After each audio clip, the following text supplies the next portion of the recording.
તો ડીજીપી વિકાસ સહાયના જવાબ પર ધારાસભ્ય જિગ્નેશ મેવાણીએ પલટવાર કર્યો। મેવાણીએ કહ્યું કે પોલીસ ચોકી હશે તો કોઈ પટ્ટા ઉતારી નહીં શકે। ગુજરાતના મોટાભાગના એસપીને દારૂ ડ્રગ્સના હપ્તા મળે છે। ખાણ અને ખનીજના હપ્તા મોટાભાગના અધિકારીઓ લેશે। જે અધિકારી હપ્તા લેશે તે ક્યાંથી દારૂ બંધ કરાવે?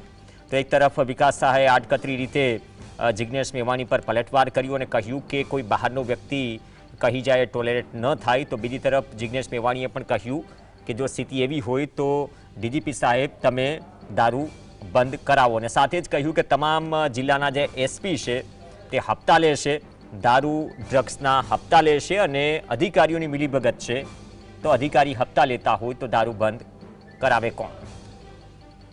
રાજ્યના પોલીસ વડા મિસ્ટર વિકાસ સહાય એ કોઈ એક જગ્યાએ પોલીસના મિત્રોને સંબોધન કરી રહ્યા છે, આ તમે જોઈ શકો છો।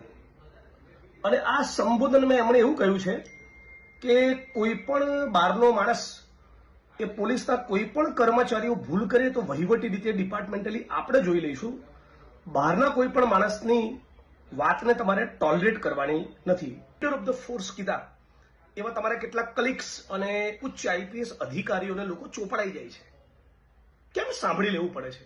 એટલા માટે સાંભળી લેવું પડે છે કે લગભગ 33 જિલ્લાના એસપી અને મોટા ભાગના આઈપીએસ અધિકારીઓ આજે પણ આ ગુજરાતમાં દારૂમાંથી, જુગારમાંથી, ડ્રગ્સમાંથી, લેન્ડની ડીલ્સમાંથી, માઇનિંગમાંથી અનેક પ્રકારના કડદા હપ્તાખોરીમાંથી કમાતા હોય છે।